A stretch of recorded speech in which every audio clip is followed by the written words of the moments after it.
ایک جو اس میں سے واقعہ تو ہزاروں ہیں، لاکھوں ہیں، جو کہ مطلب یہ کہ وہ نہیں ہے، لیکن یہ کہ ایک واقعہ جو کہ بہت ہی میرے نزدیک، میرے لیے بہت عجیب و غریب ہے، وہ یہ ہے کہ یہ بات ہے 96 کی یا 97 کی، میں لاہور میں تھا، تو جان ایلیا وہاں پہ آیا، تو ظاہر وہ میرے پاس ٹھہرا ہوا تھا، تو اس سے بہت سے لوگ ملنے آتے تھے، وہ ہوتا تھا، بلکہ فرحت بادشاہ سے بھی پہلی بار میں نے ملاقات جو ہوئی، وہ شاعر جو ہیں وہ جان کی وجہ سے ہوئی، اس سے ملنے کے لیے آئے۔ تو ایک دن ہمارے ایک دوست تھے، اب تو ان کا انتقال ہو گیا، حسن رضوی، شاعر بھی تھے، اور وہ جنگ میں یہ مذاکرہ وغیرہ نہیں ہوتا، وہ کرواتے تھے اور پھر اس کا وہ چھپتا تھا سارا، تو انہوں نے ایک مذاکرہ جان کی وجہ سے ایک مذاکرہ انہوں نے پلان کیا ادب اور مذہب کے نام سے، تو اس مذاکرے میں انوائٹ کیا مجھے، جان ایلیا کو اور انور سجاد کو۔ انور سجاد اس زمانے میں وہیں تھا، آج کل تو وہ یہاں ہے۔ تو اور مذہب کے حوالے سے اس نے انوائٹ کیا یہ اپنا کیا نام ہے یار، جمعیت علماء اسلام کے جو وہ ہیں مولانا فضل الرحمان۔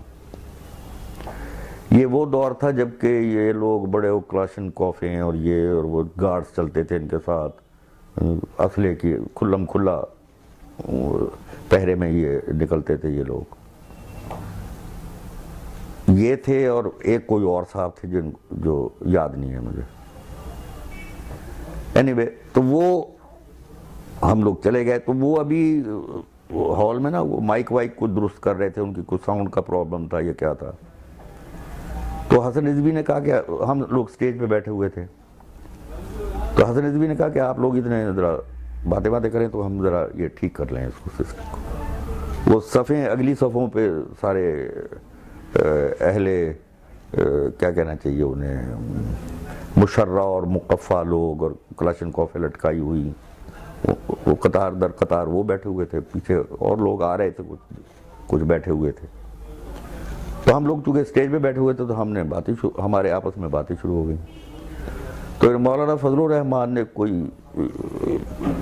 جب سلسلہ جنبانی آپس میں شروع ہوا، تو انہوں نے، اب یہ مجھے یاد نہیں رہا کہ انہوں نے کیا بات کی اسلام کے بارے میں، یا یہی کوئی بات ہو رہی تھی جس سے جان چڑھ گیا بہت بری طریقے سے۔ تو جب وہ چڑھ گیا تو اس نے چڑھ کے ایک عجیب و غریب بات کی، جو اگر وہاں پہ کچھ اور ہوتا تو شاید مسئلہ خراب ہو جاتا۔ انہوں نے کہا کہ مولانا اسلام تو میرے گھر کا مسئلہ ہے، آپ کو کیا معلوم کہ اسلام کیا ہوتا ہے، یہ تو میرے گھر کا مسئلہ ہے، تو میں نواسہ رسول ہوں، اور میں تو اگر ہوتا اس زمانے میں تو کہتا ہے کہ ہم ہوتے 16-17 سال کے لونڈے لپاڑے، تو شراب پیتے ہم اس زمانے میں بھی، اور جب پیسے ختم ہو جاتے تو ہم گھر جاتے، کہ وہ بڑی بوڑھیاں اس زمانے کی ہوتی تھیں، وہ پلو میں باندھے رہتی تھی، دونی چونی پیچھے پلو میں، تو ہماری اماں ہوتی وہاں پہ عائشہ، تو ہم چپکے سے جا کے وہ پیچھے سے وہ دبنی چبنی کھولتے اور جا کے ان کے ہم شراب پیتے۔ اگر فرض کرو معلوم بھی ہو جاتا، یہ اب یہ وہ کہہ رہے ہیں مولانا فضل الرحمان کو، تو کہا کہ اگر معلوم بھی ہو جاتا تو کیا ہوتا، جوتے مارتے نا ہمیں، جوتے پڑتے ہمیں، کہ اماں تھی ہماری، ہم جوتے کھا لیتے، لیکن آپ کو یہ اجازت نہیں تھی کہ آپ اس گھر میں داخل بھی ہو سکیں، تو آپ کس اسلام کی آپ بات کر رہے ہیں، عربی آپ کو نہیں آتی وغیرہ یہ تو اس کی بہت بڑی پڑھائی تھی نا۔ تو وہ اب انور سجاد مجھ سے کہے کہ یار اس کو چپ کرا، یار یہ کیا ہو گیا شروع یہاں پہ، یہ تو ہنگامہ ہو جائے گا، یہ دیکھ نہیں رہا مسلح لوگ بیٹھے ہوئے، کیونکہ ہم اسٹیج ذرا دور تھی نا، تو وہ آواز پوری اس تک نہیں پہنچ رہی تھی، تو مولانا فضل الرحمان تو اس پہ لال پیلے ہو گئے. خیر وہ بیچ بچاؤ ہو گیا, وہ مذاکرہ ہوا ہی نہیں, ہوا ہی نہیں. اسی وجہ سے وہ چونکہ حسن رضوی ڈر گیا نا, انہوں نے کہا کہ یہ اس کی تو زبان کو کوئی لگام ہے نہیں, لگام تو ہم میں سے کسی کی بھی زبان کو نہیں ہے, اللہ کا شکر ہے کہ مطلب یہ کہ جو بات کہنی ہے وہ کہہ دینی ہے.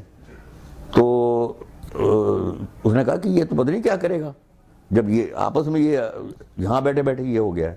تو اس نے بہانے سے نا وہ پروگرام ہی کینسل کر دیا.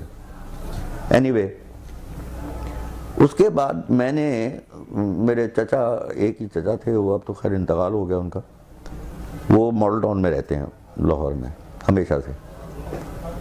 تو میں کہیں ان کے گھر مجھے جانا پڑا, تو وہاں میں نے چچی کو اپنی یہ واقعہ سنایا جان کا, میں کہ یہ ہوا ہے. وہ بھی کوئی مذہب پہ بات ہو رہی تھی, تو اس سلسلے میں وہ بڑی ناراض ہوئی کہ یہ تو وہ گستاخ ہے, آئندہ سے اس کو میرے گھر مت لے کر آ, کیونکہ یہ تو جاتا تھا نا سب کے گھر, اور لاہور میں میرے چچا کے گھر بھی وہیں ٹھہرتے تھے ہم, تو آئندہ سے اس کو میرے گھر نہ لے کے آنا, یہ ہے وہ فلاں ہے, یوں ہے. خیر میں کہا جی ٹھیک ہے, چلے ٹھیک ہے. تو میں نے جان کو نہیں بتایا, ظاہر ہے, میں نے کہا کوئی ایسی بات نہیں. جان ابھی وہیں تھا میرے پاس, گھر پہ تھا. تو اس عرصے میں کہیں میری چچا کو اور چچی کو گاؤں جانا پڑا, گاؤں ہمارا قریب ہی ہے وہاں سے لاہور. تو وہ وہاں چلے گئے, وہ 4-5 دن کے بعد وہ لوگ واپس آئے. تو میرے پاس چچی کا فون آیا کہ تم فوراً آؤ میرے پاس.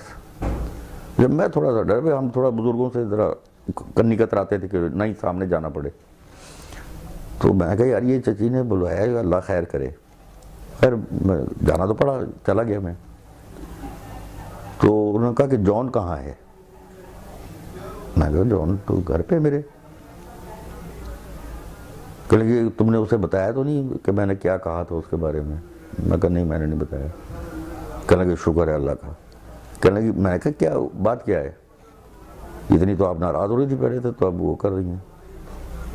تو کہنے لگی کہ مجھے اکثر و بیشتر خواب میں نبی کریم صلی اللہ علیہ وسلم کے گھر کا مطلب نقشہ آتا ہے میرے سامنے, اور میری عمر ہوتی ہے اس وقت کوئی 9-10 سال کی لڑکی کی. جب میں دیکھتی ہوں, ان کے کہنے کے مطابق انہوں نے نبی اکرم صلی اللہ علیہ وسلم کی ویسے بھی خواب میں زیارت بھی کی کئی دفعہ. تو کہنے لگی مجھے اب میں ہارون آباد گئی تو مجھے خواب آیا کہ نبی اکرم صلی اللہ علیہ وسلم کا گھر ہے, یعنی حجرہ ہے, اور وہاں پہ حضرت عائشہ ہیں, حضرت فاطمہ ہیں, اور کچھ کہتی کہ لوگ خواتین ہیں, اور کہتی میری عمر وہی ہے 9-10 سال کی, اور میں بھی انہی میں شامل. تو وہاں پہ نا خاصا اہتمام ہو رہا ہے. تو مجھ سے حضرت فاطمہ رضی اللہ تعالیٰ عنہ نے کہا کہ یہاں پہ ذرا سفید چادر بچھاؤ. کہ میں نے ان سے یہ دریافت کیا, یہ خواب کے وہ سنا رہی ہیں اپنا, کہ میں نے ان سے دریافت کیا کہ کون آ رہا ہے ایسا جس کے لیے اتنا اہتمام ہو رہا ہے. انہوں نے کہا کہ جان آنے والا ہے, جان آ رہا ہے. تو یہ میں سن کے میں تو سٹی گم ہو گئی. خیر یہ بات پھر میں نے جان کو بتائی, تو جان دھاروں دھار رویا ہے, دھاروں دھار رویا ہے. روتا تو خیر ویسے بھی تھا وہ, لیکن یہ کہ وہ تو ہچکیوں کے ساتھ پھر وہ رویا ہے. یہ ایک عجیب و غریب بات.